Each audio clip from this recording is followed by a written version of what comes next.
Bismillahirrahmanirrahim. Assalamualaikum warahmatullahi wabarakatuh.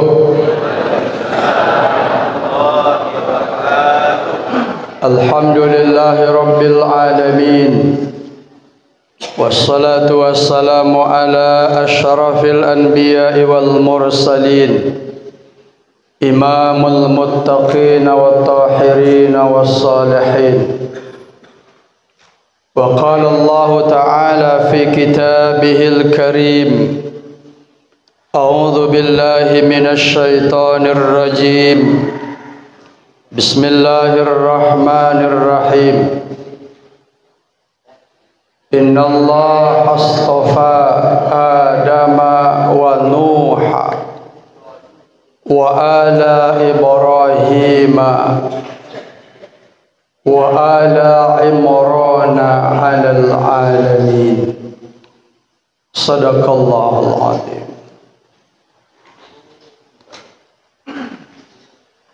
Bersyukur kita kepada Allah dengan kasih dan sayangnya di subuh yang penuh mulia dan barakah ini. Allah masih berikan kita nikmat kesehatan. Allah masih berikan kita nikmat iman. Dengan nikmat iman ini kita masih bisa untuk beribadah di subuh yang mulia ini.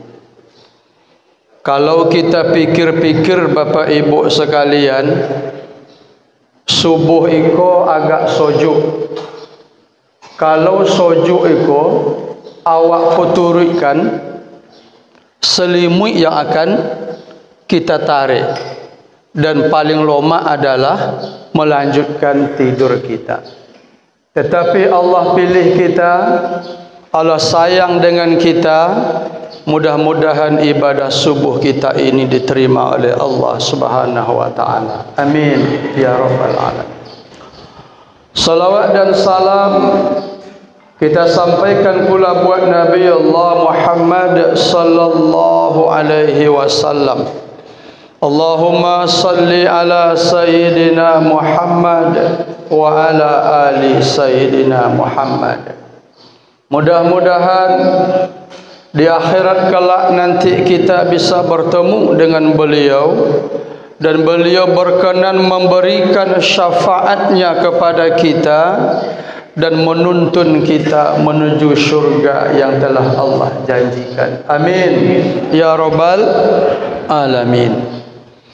Yang kita hormati Bapak Camat Rokan 4 Koto, hadir juga Bapak Camat Pendalian 4 Koto. Yang kita muliakan para alim ulama, pemuka masyarakat cerdik pandai yang tidak bisa kami sebutkan satu persatu. Bapak Ibu, mudah-mudahan subuh ini kita dicatat oleh malaikat mulai tadi kita solat sampai nanti kita kembali ke rumah kita, mendapatkan kita pahala yang besar isi Allah Subhanahu wa taala. Amin ya rabbal alamin. Bapak Ibu rahimakumullah, di dalam Al-Quran Allah Subhanahu wa taala mengisahkan kepada kita tentang satu keluarga yang mulia. Kisah itu Bapak Ibu, itu Allah namakan satu surah. Surah ketiga dalam Al-Quran namanya surah Ali Imran. Ali artinya keluarga.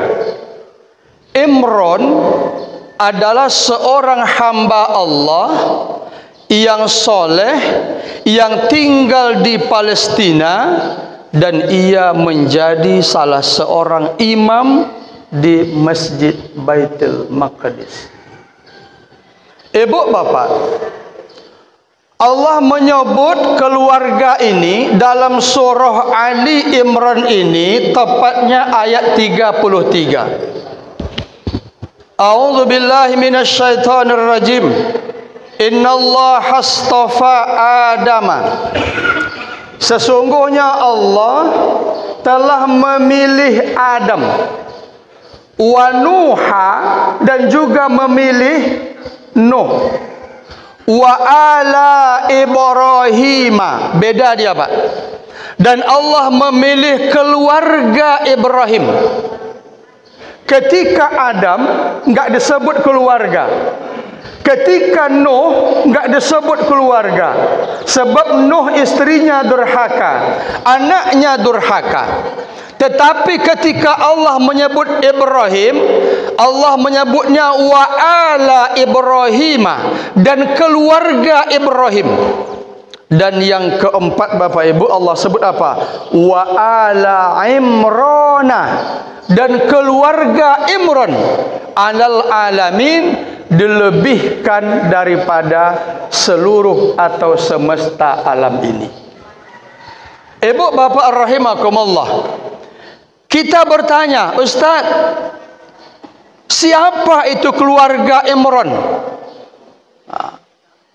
Pertama, Pak, saya sebut tadi Imran.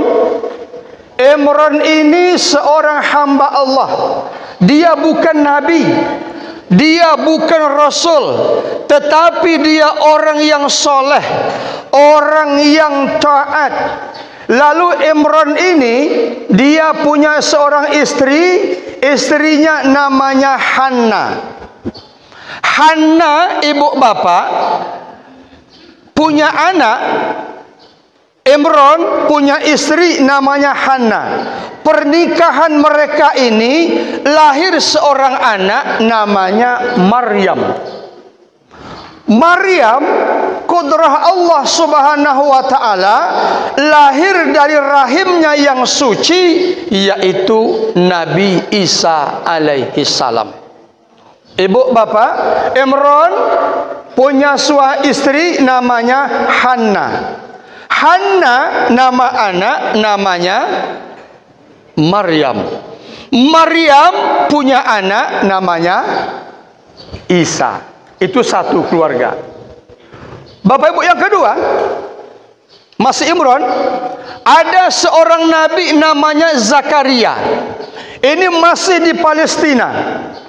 Seorang nabi, seorang rasul, dia punya istri namanya Ali Sheba. Ali Sheba. Ali Sheba ini, Bapak Ibu, kakak adik dengan istrinya Imran. Dua beradik dengan istrinya Imran, namanya Hanna. Pernikahan Zakaria sama Elizabeth, lahir anak namanya Nabi Yahya. Itunya, Bu. Ibu bapak, kalau begitu keluarga Imran itu ada 7.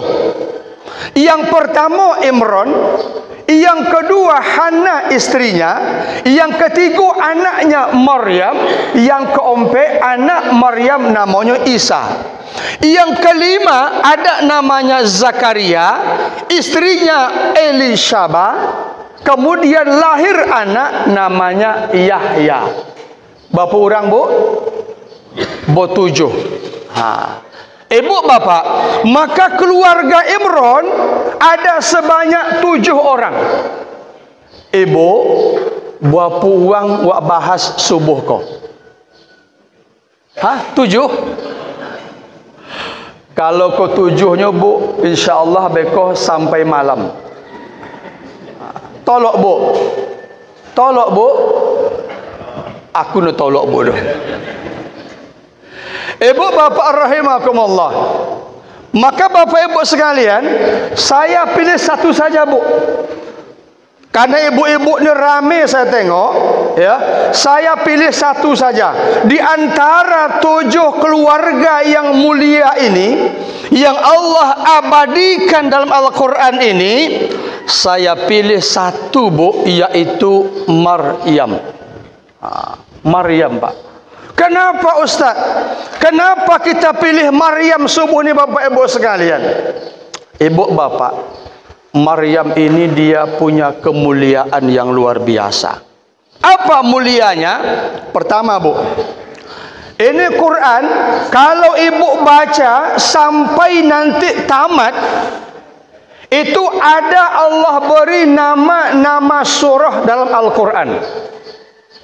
Nama surah itu Pak, itu bukan dibuat oleh Nabi, bukan pula oleh sahabat, bukan pula oleh ulama, tetapi nama surat itu Allah yang membuatnya.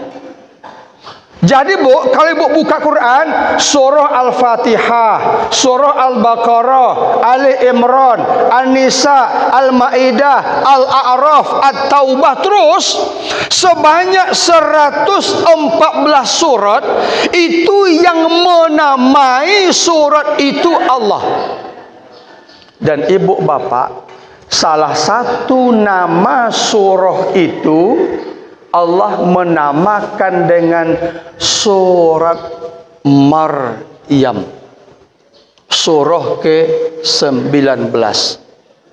Jadi Bapak Ibu sekalian, tidak ada Bapak Ibu nama wanita dalam surah kecuali surah namanya surah Maryam. 114 surat, Allah memilih satu surah namanya surat Maryam. Kalau begitu Pak, hebat no Maryam tuh. Hebat Pak, hebat luar biasa. Beruntunglah bapak-bapak punya istri namanya Maryam. Beruntung Pak. Tuh. Cuma bapak-bapak jangan salah-salah. Kadang-kadang Bu, apa-apa kok, kaji kok, sampai di masjid, di rumah, sekocik di putar-putarnya.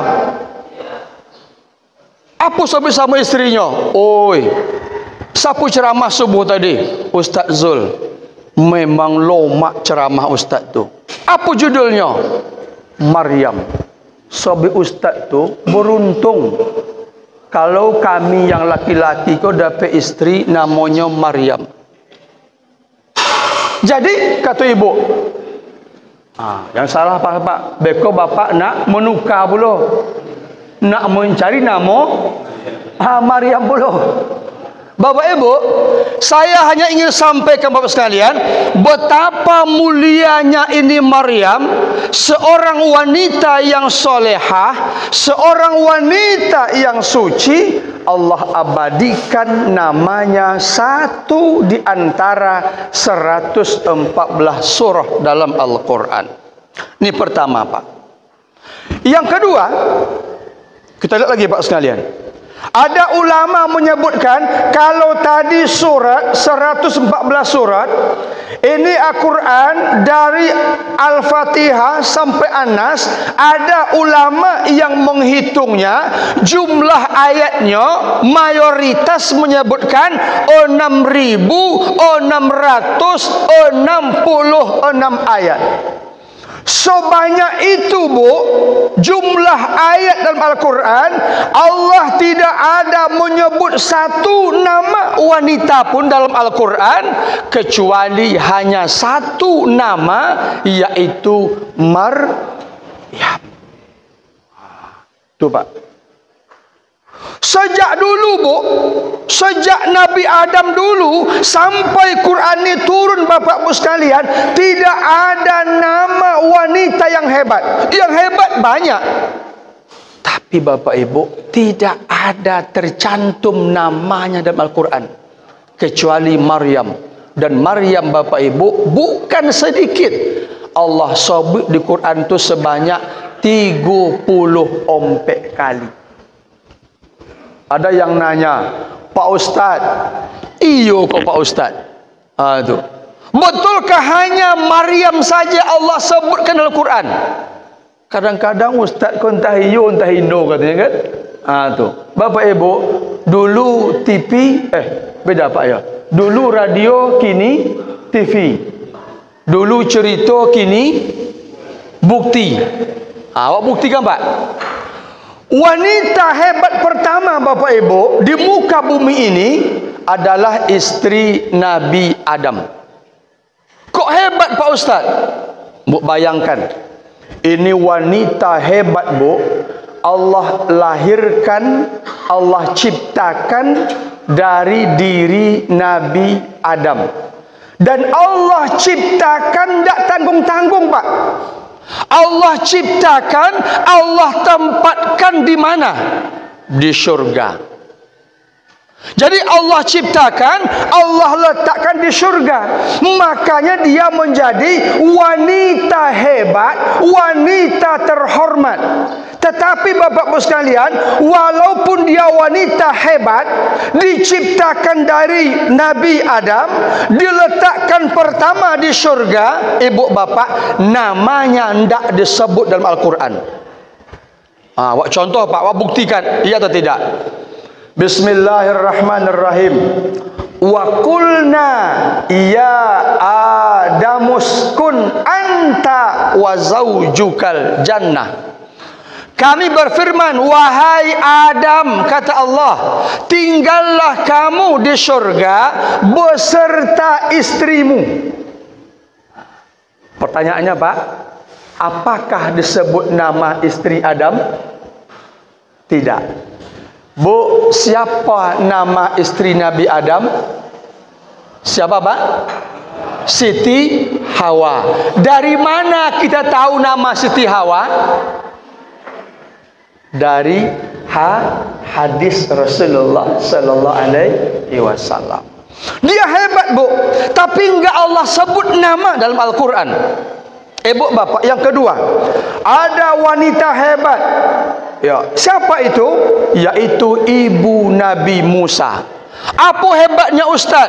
Ibu Nabi Musa Bapak Ibu, dia melahirkan dua orang nabi. Dari rahimnya lahir dua nabi. Tidak ada Bu di dunia ini wanita yang melahirkan dua nabi. Tetapi satu ayah memang ada dua anak nabi. Ibrahim punya dua anak tapi dua istrinya. Beda Nabi Musa Pak. Budak ibu Nabi Musa. Ibu Nabi Musa dari rahimnya lahir dua nabi. Yang pertama Nabi Musa, yang kedua Nabi Isa alaihi wassalam. Ibu Bapak, hebat tuh Pak, ya kan? Tapi Bapak Ibu, Allah tak sebut namanya dalam Al-Quran. Apa contohnya? Wa auha ila ummi Musa an ardi'i. Al-Qasas ayat 7. Kata Allah, wa auhayna, lalu kami mewahyukan ila ummi Musa, kepada ibunya Musa, an ardi'i, hendaklah engkau susui anakmu Musa itu. Ibu Bapak, Al-Quran tak menyebutkan nama ibu Musa, hanya disebut Ummi Musa, ibunya Musa. Siapa nama ibu Nabi Musa? Quran tak nyebutnya Pak. Hadis pun tak menyebut nama ibu Nabi Musa. Hanya ada dalam Injil. Hanya ada dalam Injil Perjanjian Lama, ibu Nabi Musa dinamai dengan Yokabed. Itu namanya Bu. Siapa Bu? Yokabed. Ibu Bapak, banyak lagi Bapak sekalian, ya. Yang ketiga, ada wanita hebat namanya istri Fir'aun. Allah juga enggak sebut Pak. Allah tidak sebut namanya. Wa daraballahu masalan lil ladzina amanu mar'ata fir'aun. Misalnya, Allah membuat perumpamaan kepada orang beriman, istrinya Fir'aun. Dia hebat, tapi Allah enggak sebut namanya. Siapa nama istri Fir'aun? Istri Asiyah. Dari mana kita tahu? Dari hadis Nabi. Bu, saya simpulkan 6.666 ayat yang Allah sebut nama wanita satu saja, yaitu Maryam. Hebat no Pak Maryam kok. Hebat Pak. Hebat.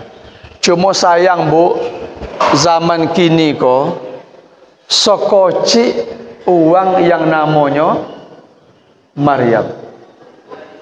Iya no Pak. Bapak-Ibu sekalian, sedikit Bu. Kalau mungkin Bapak Ibu kita hitung-hitung, mungkin sedikit orang yang berminat memberi namanya anaknya Maryam.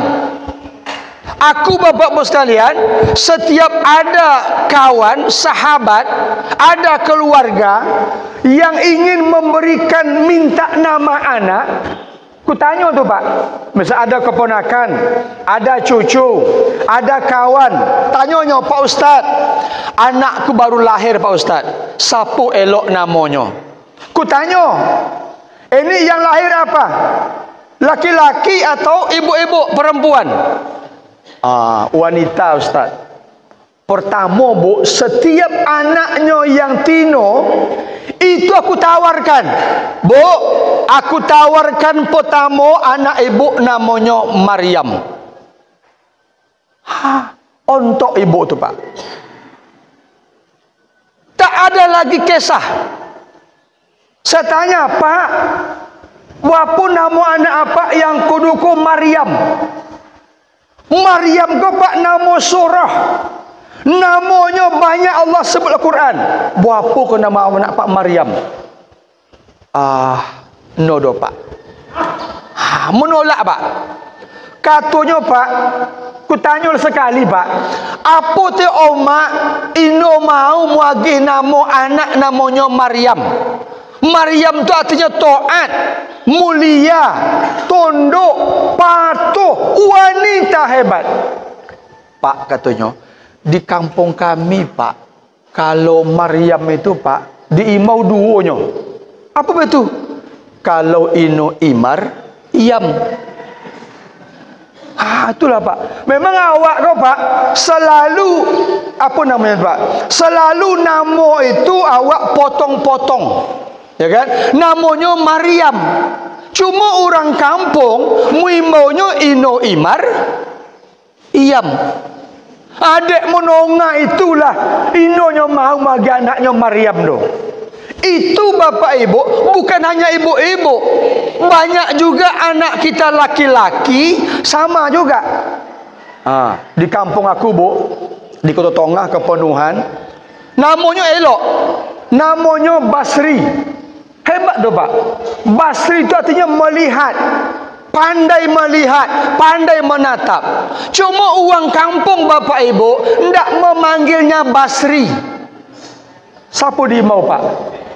Ibeh. Dipotong. Namanya elok Pak. Namanya hebat.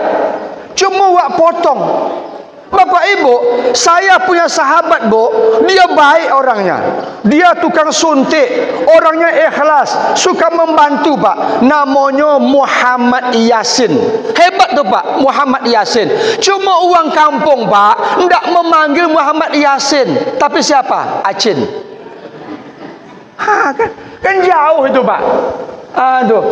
Jadi Bapak-Ibu sekalian, makanya Bu, ketika ada nama Allah berikan, ketika nama kita berikan ibu bapak, maka panggillah dia dengan nama yang telah kita berikan. Nama itu ada makna dan juga ada doanya.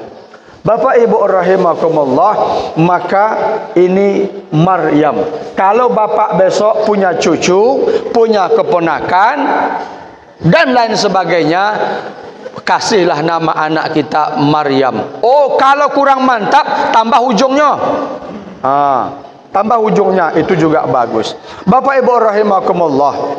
Lah kita bertanya, Pak Ustaz, kenapa Maryam ini bisa menjadi orang yang mulia? Tentu iko yang penting Pak. Tu.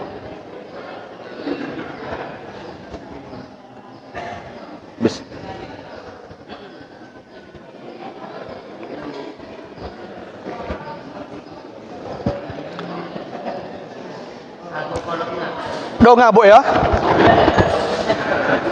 Boleh lanjut Pak. Ya. Bapak Ibu, kita lanjut aja. Nah, kenapa Maryam ni Pak mulia? Kenapa namanya disebut di Quran? Bapak Ibu sekalian, nah ini Allah yang Bapak Ibu yang menyebutnya kepada kita bersama. Apa kata Allah semua? Bismillahirrahmanirrahim. Idz qalat imra'atu Imrana Rabbi inni nazartu laka ma fi batni muharrara fataqabbal minni innaka antas samiul alim. Ini Bu, ini rahasia Pak. Rahasia pertama, ini kata Allah, ketika Maryam ini Bapak Ibu berada di rahim ibunya, ibunya tadi namanya Hanna. Ketika dia mengandung anaknya anaknya Maryam, lalu sekitar 3-4 bulan itu Imran, suaminya, ayah Maryam ini meninggal dunia. Meninggal dunia Pak sekalian. Nah, ketika suaminya meninggal dunia, maka Hanna ini pun berkata kepada Allah, Inni nazartu laka ma fi batni, ya Allah, mulai hari ini ya Allah, umur kandungan anakku 3-4 bulan ya Allah, maka aku memasang nazar. Apa nazarnya? Ya Allah, aku bernazar kepadamu ya Allah, lahir besok anakku ini, maka aku bernazar kepadamu ya Allah, anak aku ini akan aku serahkan mengabdi di Baitul Maqdis ini. Itulah Bapak Ibu rupanya Pak rahasianya. Artinya Bapak Ibu sekalian, ya, Allah ajarkan kepada kita kisah Maryam ini, kehebatan dia Bapak Ibu, itu adalah kehebatannya tergantung kepada kedua orang tuanya. Olah bonazarnya Bu, olah bonazarnya, olah boniatnya, ya Allah, besok jadikan anakku anak yang soleh, anak yang berbakti kepadamu ya Allah, anak yang nanti ya Allah berhikmat, berbakti di rumahmu di Baitul Maqdis. Artinya Bapak Ibu sekalian, ternyata Bu, anak yang dalam kandungan ibu itu sudah mendengar doa-doa ibu dan ayahnya. Itu rahasianya Pak. Sudah mendengar Pak. Dia belum punya akal, dia belum punya ilmu, dia belum bisa bicara, tetapi Bapak Ibu dia sudah bisa mendengar. Mendengar apa yang dibaca, apa yang didoakan oleh ibunya ketika ia sedang mengandung anaknya. Lain kisah Bapak Ibu sekalian, ya, kok kisah Pak nyata dan kisah zaman kini. Ada Pak seorang anak namanya Fareh. Fareh Abdurrahman ini ketika dia berumur lahir, berumur 4, 5 sampai 6 tahun, tiba-tiba Pak inyo hafal Quran 30 juz. Kan aneh tuh Pak. 6 tahun sudah sempurna dia bisa bicara, pandai dia ngomong Pak, dia hafal Quran 30 juz. Dia pun Pak masuk TV. Ditanyalah Bu Fareh tadi oleh reporter, Fareh, apa rahasia kamu nak kok bisa hafal Quran? Kok 6 tahun sudah hafal Quran? Apa rahasianya? Kata Fareh ini Bu, saya katanya sudah mendengar Al-Quran itu ketika dalam rahim ibu saya. Ketika saya lahir, maka saya dengar terus. Ketika mau tidur, ibu saya baca Quran. Ketika bangun tidur, ibu saya baca Quran. Ketika saya ditidurkan, ibu saya baca Quran. Makanya katanya, ketika saya dengar, ketika dalam rahim saya dengar Al-Quran, ketika bayi Al-Quran, ketika sebesar Al-Quran yang saya dengar, maka Bapak Ibu, ternyata anak ini Bu, dia seperti kaset kosong. Mendengar Al-Quran, tidak ada mendengar suara apapun, di rumahnya baca Quran. Akhirnya 6 tahun Bapak Ibu, maka dia pun bisa menghafal Al-Quran. Ini contoh Pak, contoh betapa anak itu ketika dalam rahim, dia sudah menangkap apa yang dibaca oleh ibu atau ayahnya. Awak kok beda Bu? Ada seorang ibu datang ke saya, Pak Ustaz, anakku beda Pak Ustaz, umurnya 4 tahun, 5 tahun, tapi Bapak Ibu kalau berdoketnya sama anak-anak lain, itu pasti menangis kawannya itu. Kenapa? Sebonta Pak, dicubiknya kawannya itu. Sebonta menangis kawannya itu. Digotinya, dicubiknya. Bu, kataku, itu mungkinlah salah ibu. Kenapa Pak Ustaz? Dulu waktu ibu mengandung anak ibu, ibu mungkin selalu menongol lagu cubit-cubitan. Ibu bapak rahimakumullah, iko Pak rahasia pertama, ya, dalam rahim ibunya sudah dinazar. Yang kedua Pak sekalian, fataqabbalaha biqabulin hasanin wa anbataha nabatan hasana wa kaffalaha Zakaria. Ini Pak rahasia kedua. Hebatnya Maryam Pak, bukan simsalabim, tapi ada proses, ada terbiah, ada pendidikan. Tidak hebat begitu saja, ada ikhtiar, ada usaha. Apa yang kedua Pak sekalian? Kata Allah, fataqabbalaha biqabulin hasanin, maka Allah menerimanya dengan penerimaan yang baik. Wa anbataha nabatan hasana, dan Allah menumbuhkannya Maryam dengan pertumbuhan yang baik. Nah, ini penting Pak. Wa kaffalaha Zakaria, dan Allah memilih gurunya, memilih pengasuhnya, memilih pembimbingnya, memilih mursyidnya, yaitu Zakaria. Karena tadi ayahnya sudah meninggal dunia, Imran, maka Allah memilih gurunya, yaitu Zakaria alaihi salam. Ibu bapak rahimakumullah, makanya bapak ibu sekalian, Maryam tumbuh ketika dia anak-anak. Itu bapak ibu, kalau besok Allah takdirkan kita, awak pergi ke masjid itu Pak Dopan Noha, ada gambar, itu Masjid Baitul Maqdis di Palestina. Itu ada satu mihrab. Nabi Zakaria membuat satu mihrab di masjid itu. Ibu bapak, mihrab itu khusus tempatnya Maryam. Tidak ada orang yang masuk di mihrab itu kecuali hanya Maryam saja.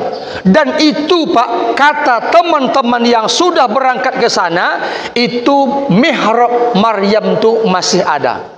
Mihrab Zakaria itu juga masih ada. Ada di Baitul Maqdis itu di Palestina. Ibu bapak rahimakumullah, maka Maryam tumbuh di sini Pak. Maryam tidak keluar mihrab. Maryam dibina, dididik, diajar oleh pamannya sendiri, yaitu Nabi Zakaria alaihi salam. Ikolah bapak ibu rahasia yang kedua. Kalau anak kita bapak ibu mau tumbuh, mau berkembang dengan baik, mau Allah hormati, Allah muliakan, ibu bapak carilah gurunya yang soleh, tempatkan ia di tempat yang baik.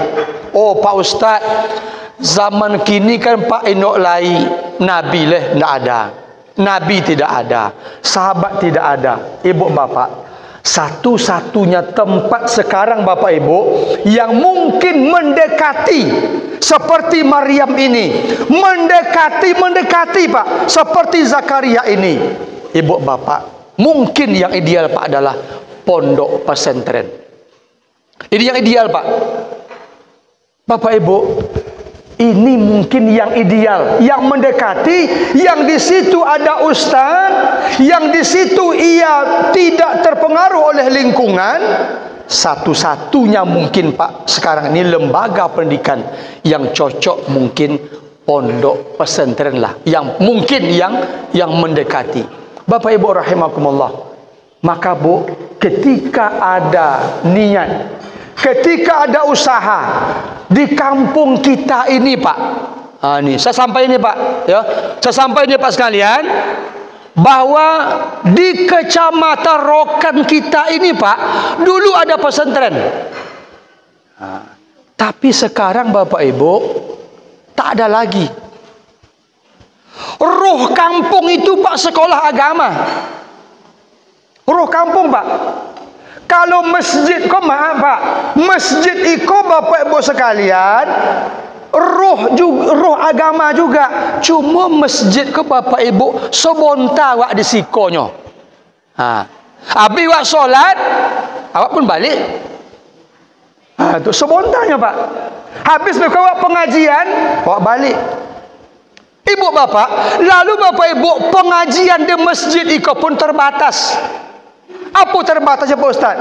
Mau ngaji di masjid itu Pak, awak datang Pak iko mengaji telingo. Tu donga, mau ngaji donga namanya Pak. Donga masuk telingo kanan, beko balik ke rumah, keluar telingo kiri.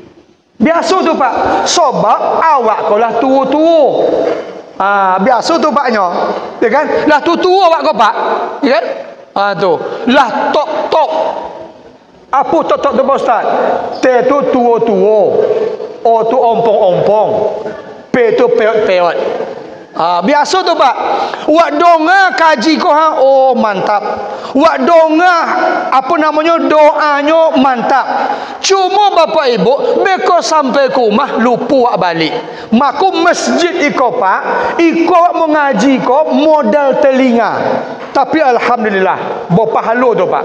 Namanya dapat pahala telinga menonga. Tapi Bapak Ibu, kalau pondok pesantren, ikut Pak, di situ anak-anak, inyo mau ngaji Pak, bukan mau nonga, tapi mau ngaji. Mau ngaji itu memacu kitab, memacu kitab, memacu tafsir, memacu hadis, belajar bahasa Arab. Lahir di situ ulama. Itu ingin Pak. Kita Bapak Ibu ingin lahir di kampung awak ke ulama. Melahirkan ulama tu Pak cuma pondok pesantren. Kalau MTS Pak netoloknya doh. Lagang aku ko lah tamat MTS, tamat MAN, kuliah, ndak jadi ulama. Tu. Kita Bapak Ibu mau jadi ulama, hafal dia tafsir, hafal dia hadis. Itu Bapak Ibu yang kita inginkan. Itu Pak hanya ada di pondok pesantren. Bapak Ibu, maka Bu saya sebagai orang Kementerian Agama, ini saya dorong Pak. Saya dorong Pak sekalian. Kenapa Pak sekalian? Karena pondok pesantren di Rokan ini Bapak Ibu semuanya sudah tumbang. Usah Pak bongi aku deh ya. Nih saya menganggap bapak dan keluarga saya. Tidak ada lagi Pak pesantren. Dulu kita punya RT kok sudah MTS. Pasir Rambah, apa namanya Pak? An-Nabawiyah. Sudah biasa Pak, udah MTS. Ya kan? Ada memang di air panas juga MTS. Ibu bapak, saya dapat kabar Pak, di Rokan ya Pak Camat dia akan dibangun pondok pesantren. Ya, Al Azhar. Ini luar biasa Pak.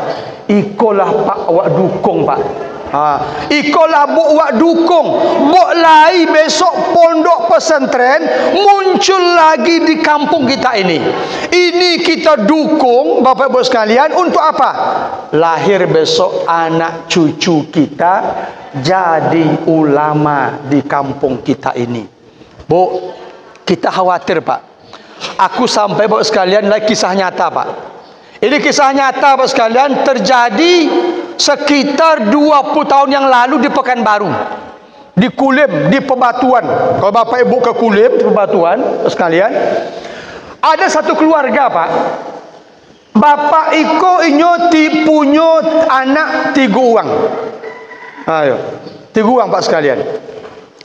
Anak yang paling tua disekolahkan SD, SMP, SMA, kuliah di ekonomi Pak sekalian.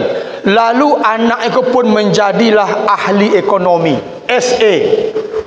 Ahli ekonomi menjadi pedagang yang kaya, pengusaha yang kaya. Alhamdulillah. Bapak, anak yang kedua Pak sekalian, masih laki-laki Pak, disekolahkan, ambil teknik. Ibu bapak jadi insinyur, jadi pengusaha, jadi pemborong, orang kaya Pak, jadi orang kaya, sukses, alhamdulillah.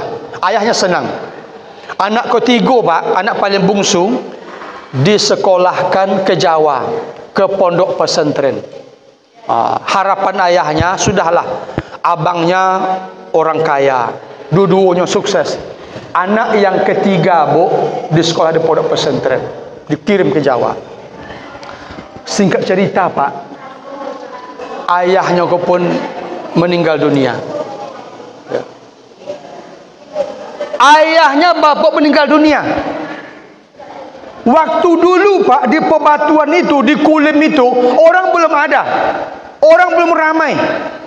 Meninggal ayahnya Bu. Ketika ayahnya meninggal dunia Pak sekalian, anak yang 2 tadi Bapak Ibu tidak pernah sekolah agama dan tidak mengerti agama. Tak tahu dia Pak. Akhirnya Bapak Ibu sekalian, apa terjadi? Habis Bu dimandinya ayahnya, dua beradik Pak, dimandinya ayahnya, ternyata Bu tidak di kafannya. Tidak tahu dia Bu, tidak tahu dia kalau orang meninggal dunia itu dikafankan. Tidak tahu dia. Lalu apa Bu dibuatnya? Diagihnya lah ayahnya celana panjang, pakai celana. Diagihnya lah baju. Diagihnya pakai jas warna hitam. Diagihnya pakai kaos warna hitam. Diagihnya ayahnya sepatu warna hitam. Diagih ayahnya topi warna hitam. Apa bentuknya itu Pak? Golok. Celana, baju, kopiah, semua warna hitam.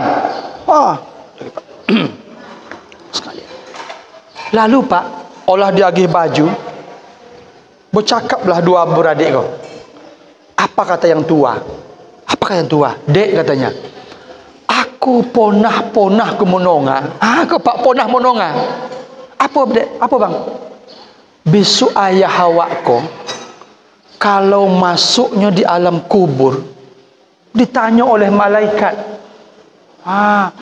siapa rohmu, siapa nabimu? Ayah awak kau deknya sibuk muetong awak, mencari piti untuk awak, menyolahkan awak, nya jarang solat. Masjid memang jauh waktu itu Pak, tak ada ke masjid. Aku donga besok di dalam kubur tuh dipukul mayat itu.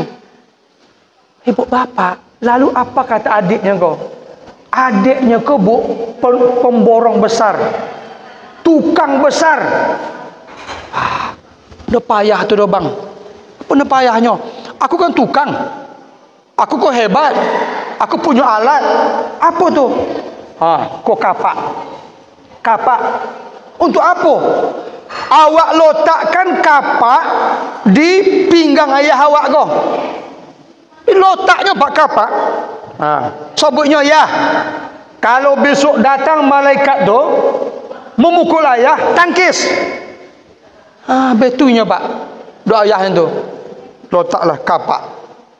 Bapak-bapak sekalian. Lalu kata adiknya, bang, aku pernah menonga bang. Besok di hari kiamat itu matahari sejengkal dari kepala. Ayah kita ni jarang solat.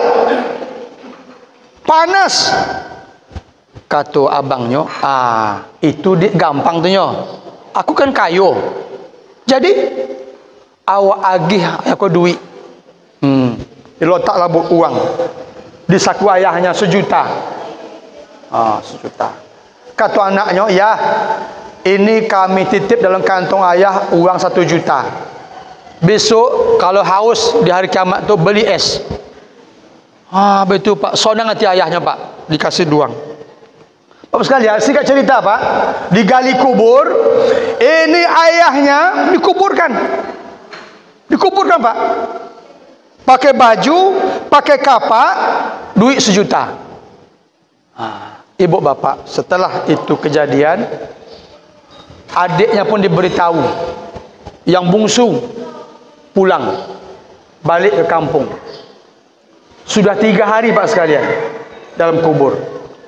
Ketika adiknya menangis Bapak Ibu, lalu abangnya bilang, "Dek, usah abang menangis doh. Ayah awak sonangnya." Apa sonangnya?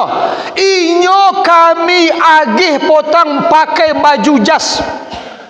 Mantap ayah awak tu. Kami agihnya kapak. Kami agihnya duit 1 juta.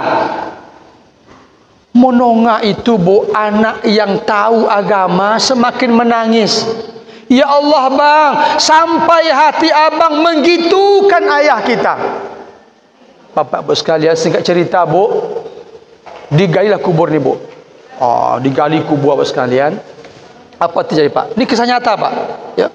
Ketika kubur tu digali Pak, lalu kapak tadi Pak, olah tertancap di kening ayah tu Pak. Allahu Akbar.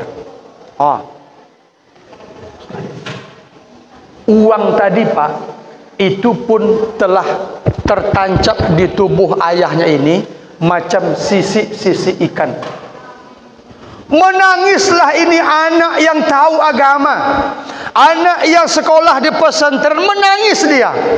Ibu bapak diangkat ke rumahnya, berdoa anak ni Pak, berdoa kepada Allah berkat anak yang soleh, disekolahkan sekolah agama. Bapak ibu sekalian, apa terjadi? Maka Pak, dimandikan ayah tadi Pak. Dimandikan oleh anaknya, diangkatlah tadi kapak tadi Pak, dibuka, kemudian uang seperti sisi ikan tadi pun diambil, dimandikan, lepas. Ibu bapak, itulah Pak, apa namanya, anak yang soleh, ya, yang sekolah di agama, yang tahu agama. Bapak ibu, inilah harapan kita. Maka Bapak sekalian, saya bersyukur, ibu bapak juga kita bersyukur, kalau nanti ada pondok pesantren yang akan tumbuh, lahir, berdiri, berkembang di kampung kita ini. Semoga nanti pondok pesantren ini menjadi atau melahirkan para ulama. Amin.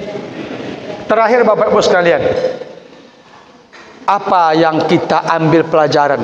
Ini sekunci nih Pak, dari Maryam nih Pak sekalian. Apa kata Allah? Kullama dakhala Zakaria al-mihraba wajada indaha rizqa. Ada aneh Pak. Ketika kata Allah, Zakaria Pak, setiapnya masuk mihrabnya Maryam, nak muanta makan macam iko Pak, nak muanta makan, nak muanta minum, wajada indaha rizqa. Lalu Bapak Ibu, di mihrabnya Maryam tu sudah ada makanan, sudah ada minuman. Lalu heranlah Zakaria ni, dia bertanya, "Anna ya Maryamu, anna laki hadza?" Wahai Maryam, kata Zakaria, dari mana tibunya makanan kau? Tu. Ya Bu, orang ndak ada. Kalau iko tadi Pak, nak heran doh. Lah itu kangen tanya. Ya kan? Datang ke Bapak, ndak kita heran, ada yang mengantarnya. Tetapi di Maryam Pak, dia di mihrab, tidak ada orang masuk. Tetapi ketika Zakaria siang nak muanta makanan, lalai makanan. Ketika malam mengantar makanan, lalai makanan. Tentu bertanyalah Zakaria ko, Ya kan? Ya Maryamu anna laki hadha. Ya Maryam, kata Zakaria, iko ko dari mana tibunya? Siapa yang muantanya ke siko? Bapak Ibu, qalat, maka berkatalah Maryam, ha huwa min indillah. Kata Maryam, wahai paman, ini datang dari Allah. Jadi Bapak Ibu sekalian, kalau awak kopuk lah bu, lah yakin wa ibadah, solat, yakin wa ibadah yang baik, sempurna ibadah kita, berdoa kita sempurna yakin kepada Allah, rezeki itu Pak pasti datang. Usah lagi Bapak risau. Usah lagi Bapak risau Pak. Rezeki itu Allah sudah jamin. Allah jamin Pak. Lah apa contohnya Bu? Ketika dulu Pak kita lahir, kita bayi nih Pak, kita lahir, kita tidak bisa bicara, kita tidak bisa jalan Pak sekalian. Lalu Allah hantarkan minuman makanan kepada kita melalui air susu ibu kita. Tuh. Allah hantar Pak. Tuh. Ada yang bilang, Pak Ustaz, itu kan bayi Pak Ustaz. Allah sama dengan dia, enggak Pak. Ada orang yang sudah besar, orang yang sehat, orang yang kuat, enggak bekerja, Allah kasih rezeki, Allah kasih makan. Di mana Ustaz? Itu Pak orang dalam penjara. Bu, orang dalam penjara. Tidak kerja dia Pak, tapi dia makan. Pagi dia makan, siang dia makan, malam dia makan. Rezekinya Allah titip oleh negara. Kalau Bapak Ibu tidak percaya, cubalah masuk penjara. Kalau tidak percaya Pak, Bapak Ibu sekalian, Maryam Pak mengajarkan kepada kita bahwa rezeki datang dari Allah, bukan dari kebun kita, bukan dari gaji kita. Tetapi sekalian, Maryam mengajarkan kita tauhid yang bersih, keyakinan yang bersih bahwa Allah yang menciptakan alam ini, Allah Ar-Razzaq, Allah pemberi rezeki. Maka orang beriman Bapak Ibu sekalian tidak pernah risau, tidak pernah sedih, tidak pernah takut, sebab dia yakin ketika dia solat, dia berdoa kepada Allah, maka Allah akan memberi rezeki kepadanya. Bapak Ibu rahimakumullah, maka Bapak Ibu sekalian, selepas Ramadan ini, inilah Bapak Ibu yang ingin kita kuatkan keimanan, keyakinan kita kepada Allah Subhanahu wa taala. Inilah yang ingin kita kuatkan sehingga Ramadan kemarin iman kita kuat, masjid kita penuh, sering baca Quran. Kenapa? Karena Ramadan itu iman kita kuat. Bos sekalian, maka di luar Ramadan ini iman juga ingin kita kuatkan, kita istiqomahkan, yakin kita kepada Allah, sehingga ibadah di luar Ramadan ini sama dengan ibadah dalam Ramadan yang lalu. Semoga Allah memberkahi kita, merahmati kita, dan kita bisa belajar dari keluarga Imran ini, terutama dari seorang ibu-ibu yang luar biasa, namanya Maryam binti Imran. Amin ya rabbal alamin. Demikian, terima kasih, mohon maaf, akhirul kalam. Wassalamualaikum warahmatullahi wabarakatuh.